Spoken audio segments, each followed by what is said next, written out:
Oi, pessoal, tudo bem com vocês? Vamos começar então mais uma videoaula, dando sequência aí no nosso conteúdo sobre iluminismo. Pessoal, antes de começar, eu gostaria de falar uma coisa assim muito séria com vocês. Na aula anterior, que a gente fez a introdução ao iluminismo, tinha um questionário e deu para perceber que muitas pessoas só entraram no questionário, mas não acompanharam a aula. Ou seja, não assistiu os vídeos e não leu os textos. Então, pessoal, não adianta responder o questionário se você não fizer a aula. Isso não é estudar, tá bom? Então, essa puxadinha de orelha aí para vocês. Por favor, pessoal, vamos lá, vamos se comprometer.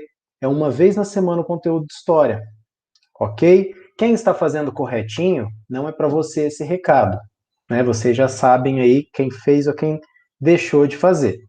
Eu não vou considerar, e a partir das próximas, então, mais atenção, mais cuidado. Vamos reservar aí uns 10, 15, 20, 30 minutinhos, não leva mais que isso, né?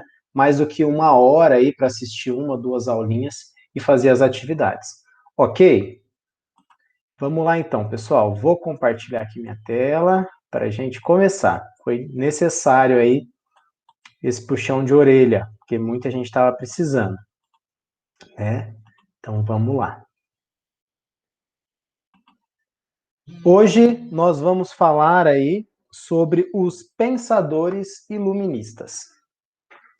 Pessoal, já de início, né, para dar sequência, quando a gente pensa no iluminismo, a gente tem que pensar que foi um conjunto, que foi um movimento que aconteceu prioritariamente ali na Europa, mas que esses pensadores que eu vou apresentar aqui para vocês não foram só eles, tá bom? Tiveram outros e tiveram outras pessoas que não vão ser citadas aí, mas que também deram contribuições muito importantes para esse momento, tá bom? Então vamos lá. Retomando um pouquinho do que foi o movimento iluminista, para quem aí não pegou todo o conteúdo da outra aula, retome, porque é muito importante, mas vamos fazer uma breve recapitalização. Bom, o movimento iluminista ele foi aquele movimento responsável por várias mudanças na transição da sociedade feudal, ou seja, da Idade Média, né, para a sociedade capitalista, né, ele forneceu mudanças na base dessa sociedade, né? Desse mundo medieval para um mundo moderno, inclusive para o nosso mundo contemporâneo. Tá? Não é idêntico àquele momento, nós já sofremos muitas e muitas mudanças, né? Muitas rupturas, mas também muitas permanências. E uma das permanências são alguns ideais iluministas que a gente vai ver. Pessoal, esses pensadores, como eu disse, esses filósofos, eles foram responsáveis por pensar as bases e as ideias, né, os ideais, melhor dizendo, dessa nova sociedade, né? Então, assim, da onde surge, né, esse esse novo jeito de ser? Não é do nada, né? Então, as pessoas vão construindo, vão influenciando os governos, vão influenciando as pessoas, né? E o movimento iluminista teve assim grande importância para o desenvolvimento dessa nova sociedade. Bom, então, completando aqui, geralmente eles não eram governantes, mas estavam sempre ligados a eles e os influenciando.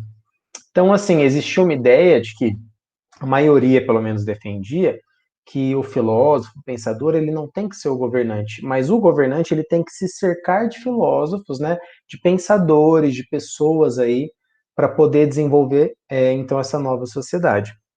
Então, essa mudança do pensamento aí de toda a sociedade. Então vamos lá da sequência. Esse carinha aqui que vocês estão vendo, pessoal, é o John Locke, né? O John Locke, ele foi um pensador inglês que viveu de 1632 a 1704. Ele ficou conhecido, mais do que qualquer coisa, pelas suas ideias do liberalismo político, que nos interessa muito aqui. Então, pessoal, ele condenava, ele criticava o absolutismo monárquico. Pela enésima vez, o que é absolutismo monárquico? É o governo concentrado na mão do rei, na mão do soberano, né?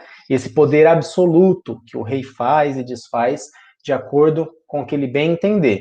E o que sustentava o absolutismo monárquico? A teoria do direito divino.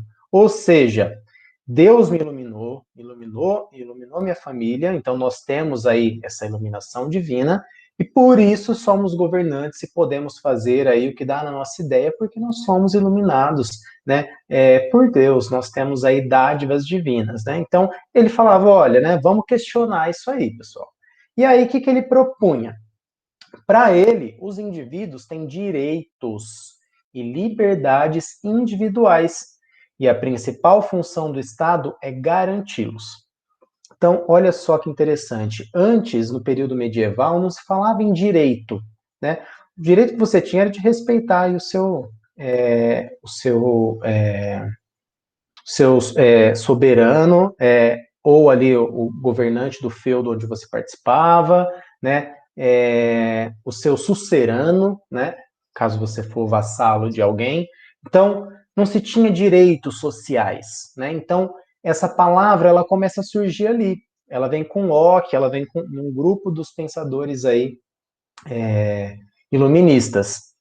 Então, olha só, pessoal, direitos básicos, direitos e liberdades individuais, né? Pouco se falava de liberdade. Então, vamos ver algumas das coisas que ele defendia como básicas: o direito à vida, né? Então, primeiramente, né, a pessoa nasceu, ela tem direito a se manter, a viver, a liberdade, né? Então, essa liberdade num aspecto amplo, né, para assim poder falar, poder se movimentar, poder comprar, poder ter alguma coisa de propriedade, e aí a gente chega no outro direito, que é a propriedade, né? Então ele defende a propriedade privada, a posse, né, que antes estava na mão aí de um grupo muito seleto, né? Uma sociedade que antes era estamental, né? Então, interessante aí a gente pensar com Locke tudo que ele vai propondo para essa nova base da sociedade. Um outro filósofo muito importante é o Montesquieu. Nós vamos perceber, pessoal, que todos esses filósofos que a gente vai citar, eles estão dentro do contexto da Europa, né? Principalmente a Inglaterra, a França, mas também os outros países que fazem parte do grupo europeu. O Montesquieu, a grande questão dele, que ele ficou conhecido, é a separação dos poderes, né? Bom, então ele era jurista e pensador francês. O que é jurista, né? É alguém que está ligado aí com as questões do direito, da administração, é, é, do julgar alguém, tudo bem? Então ele viveu de 1689 a 1755. Ele defendia a separação dos poderes do Estado. Então lembra, pessoal, ó, tudo dialoga, um dialoga com o outro. Né? O Locke lá defendia, né, criticava a monarquia, e o Montesquieu também, porque ele falava assim, olha, o poder ele não pode ficar absoluto na mão de um governante. Olha só, por quê? Porque ele achava importante evitar abusos do governante. E como que você faria isso? O Estado deveria ser governado, então, por leis, e não pela simples vontade dos monarcas, dos reis, né? Bom, então, pessoal, ele defendia a divisão em três poderes: o executivo, o legislativo e o judiciário. O executivo é aquele que tem o poder de executar, de chefiar as coisas. Hoje, no nosso molde no Brasil, a gente pode comparar, e quem é do poder executivo são os prefeitos, os governadores, e o presidente, né? Então, eles são os líderes do executivo, né? Aqueles que vão organizar aí essa vida política, né? Das cidades, dos estados, e do Estado, quando a gente vê esse Estado aqui com letra maiúscula, a gente está falando do país, do Estado Nacional. Vocês estudaram já a formação dos Estados Nacionais. O Legislativo, pessoal, quem é o Legislativo? São as câmaras, né? Se a gente comparar aqui no Brasil, né? A Câmara dos Vereadores, dos Deputados, os Senadores. Eles são responsáveis por avaliar, né, e por propor as leis que vão reger aí toda a vida em sociedade. Então, olha só, lembra que ele falava que deveria ser governado por leis e não só pela vontade dos monarcas, né? Então, antes dava na ideia do rei, ó, vai ser assim, e a palavra dele era lei. Aqui não. Aqui esse poder ele é dividido, tá bom? E o judiciário, pessoal, são as nossas instâncias jurídicas, né? Os tribunais de justiça, os superiores tribunais, até as pequenas causas, enfim, os vários tribunais que a gente tem de justiça, onde trabalham ali, né, os procuradores, o Ministério Público, enfim, os juízes, né, que vão aí, então, trabalhar com o campo legislativo vigente para garantir a sua efetividade, né, e se for necessário, estabelecer alguma punição ou não, né. Então, olha só, pessoal, além disso, ele demonstrava uma preferência pela monarquia constitucional. O que que é isso, professor? Monarquia constitucional é uma forma de governo, é semelhante com o que a Inglaterra desenvolveu. Lá, eles continuam tendo um rei, né? No caso, atualmente é a rainha, né?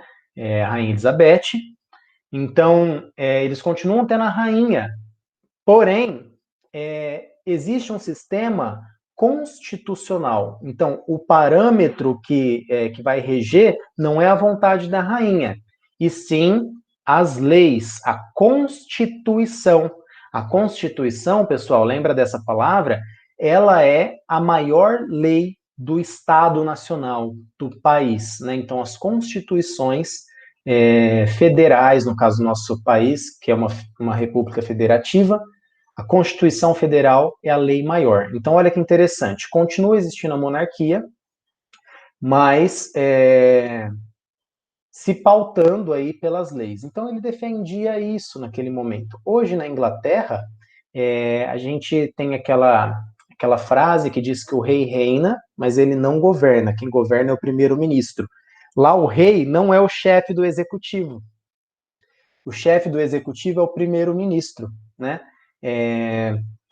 O rei, no caso da Inglaterra, atualmente, ele tem uma função consultiva, né? Ele tem uma função diplomática, um pouco diferente, mas cabia o parêntese, mas não é o foco do nosso estudo. Então, ficou aqui para a gente a divisão dos poderes. Não se esqueçam, isso é extremamente importante. O Voltaire. Voltaire também é francês, viveu lá em 1694 a 1778, e ele defendia, dentre outras coisas que a gente vai ver aqui, a liberdade de pensamento. Então, olha só, pessoal, na idade medieval, esse momento de transição, né, a gente já estudou esse momento de transição com as revoltas, né, da igreja, né, o movimento de reforma, melhor dizendo, reforma e contra-reforma, né, as reformas que existiram. Mas antes disso, um domínio muito grande do clero católico, né, a imposição católica ali na Europa. Então, esse filósofo Voltaire, ele vai criticar esse clero católico, né, a intolerância religiosa e a prepotência dos poderosos, né, porque além da questão religiosa, a igreja, né, a igreja católica, ela vai desenvolvendo aí um poder muito grande, né. Então, ele vai criticar tudo isso, né? E vai dizer que, olha, essas outras religiões, elas também têm direito de ser. As pessoas que decidirem ser seus fiéis, seguirem os preceitos, eles têm esse direito. As outras que existem também precisam ser respeitadas.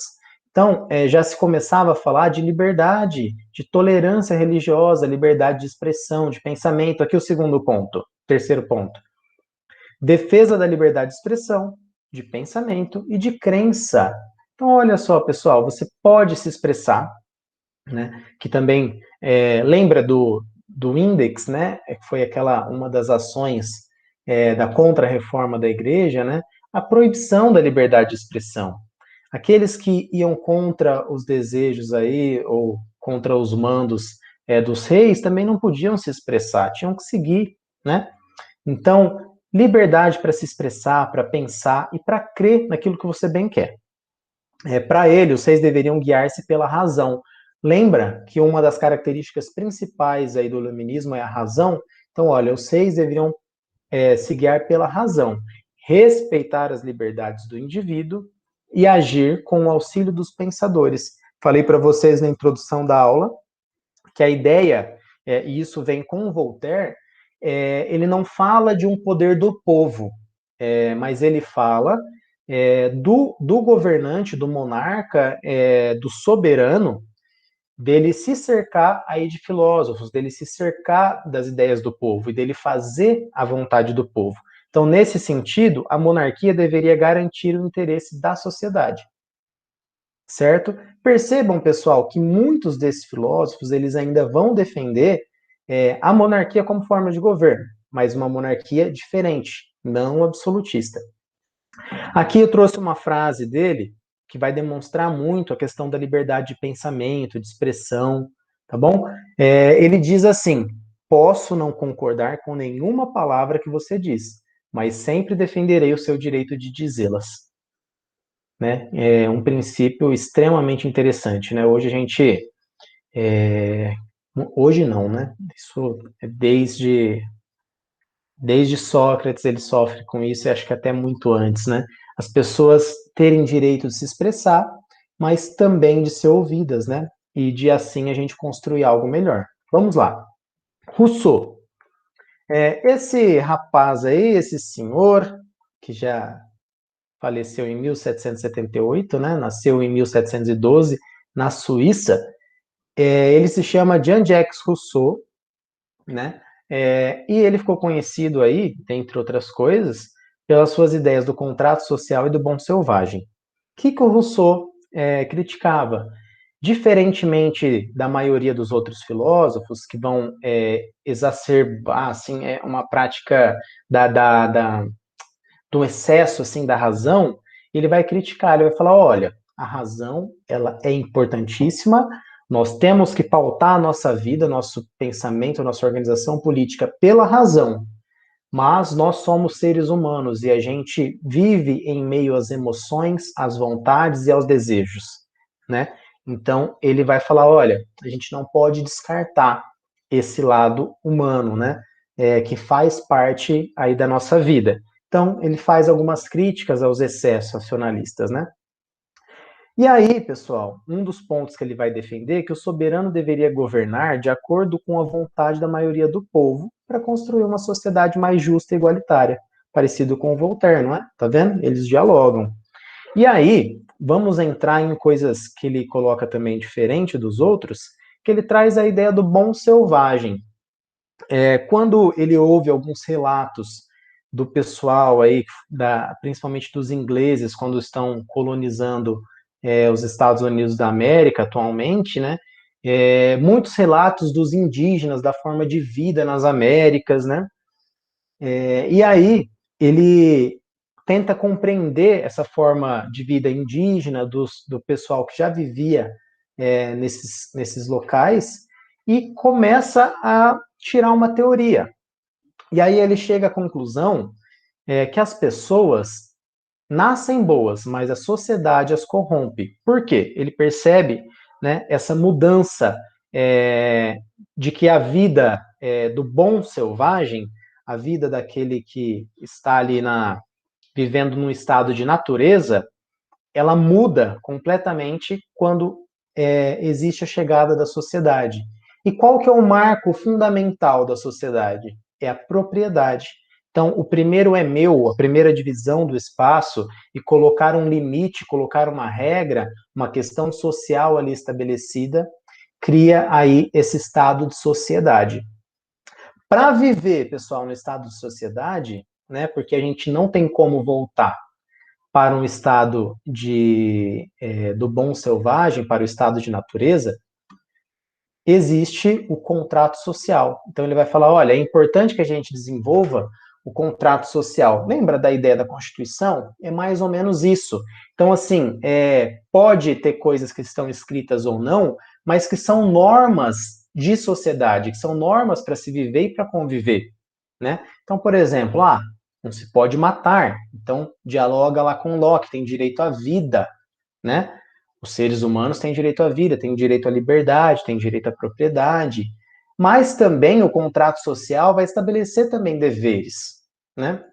Então a gente começa a pensar a estrutura da sociedade como um grande contrato que os homens fazem entre si e que existe um aparelho que vai organizar isso, que é o aparelho do Estado, né? Então, que são as formas de governo, né? De acordo com o que a gente viu lá no Montesquieu, ele vai dizer que é importante, então, a gente dividir aí o governo, né? Para que a gente possa organizar. Tá vendo como tudo vai dialogando? Interessante, né? Vamos terminando nossa aula. O último filósofo que a gente vai ver hoje é o Adam Smith, ou Adam Smith. E ele vai trazer uma contribuição muito importante sobre o liberalismo econômico. Esse filósofo e economista, ele nasceu na Escócia em 1723 e faleceu em 1790.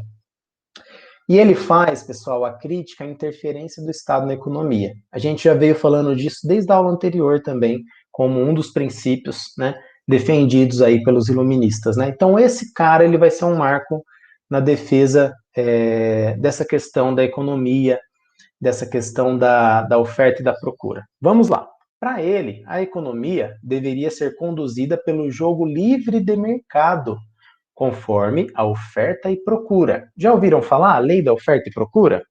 Né? Então, olha só, ele que vai defender essa ideia aí. Para ele, pessoal, o Estado, os governos, eles não devem se meter na economia. Né? Então, a economia teria uma mão invisível dos próprios produtores, dos próprios, enfim, empresários, do próprio mercado, a mão invisível do mercado, enquanto uma coisa mais ampla, vai reger o seu funcionamento, tá? Então, assim, menos Estado e mais liberdade econômica, né? Mais liberalismo. E, assim, sem limitar a questão do lucro, sem limitar a questão da oferta, da procura e dos meios de comércio. Ele vai trazer também uma segunda contribuição. Essa questão aqui do livre comércio, pessoal, ela é muito questionada, tá bom? Tem outros filósofos que vão combater essas ideias, porque tem algumas questões muito interessantes para ser discutidas, né? Mas nós vamos chegar lá. E aí, pessoal, ele defendia uma coisa que é muito importante, e eu estou com ele, acredito nisso também, que o trabalho é a verdadeira fonte de riqueza das nações, né? Então, o trabalho, ele deveria ser, agora a segunda parte eu não concordo tanto, deveria ser realizado pela livre iniciativa dos grupos particulares, né? Também tem a ver com essa ideia de liberalismo, né? Então, assim, eu sou dono do meio de produção, sou dono de uma fábrica, posso contratar pessoas que não são, mas que têm a sua força de trabalho. Então, para o Adam Smith, todo mundo é proprietário, tá? Quem não tem os meios de produção, quem não é dono de nada, é dono de si, é dono da sua força de trabalho. Então, pode vendê-la para outra pessoa lucrar em cima do seu trabalho. Então, olha que interessante. O trabalho é fonte de riqueza. Mas se você não tem um meio de produção, você vende o seu trabalho, né, para um capitalista, e essa pessoa geralmente vai te pagar um salário ou vai te pagar alguma benfeitoria em troca do lucro que ela vai ter sobre você. Entenderam? Interessante? Muito bem, pessoal. Então, esses foram aí os filósofos que eu separei para a gente ver hoje. Na sequência, vocês vão encontrar, deixa eu fechar aqui, vocês vão encontrar aqui nesse formulário ainda, todos esses conteúdos também escritos no livro, bem tranquilo, uma linguagem muito simples. Anotem as dificuldades, os problemas, aquilo que você não entendeu, anotem os pontos principais no caderno, façam as questões. É necessário só enviar lá pelo link mesmo do formulário, eu já recebo, já visualizo, faço a correção, tá bom? E a gente volta a se falar na semana que vem, na próxima aula. Um abraço para vocês, bons estudos, um abraço e até mais. Tchau, tchau.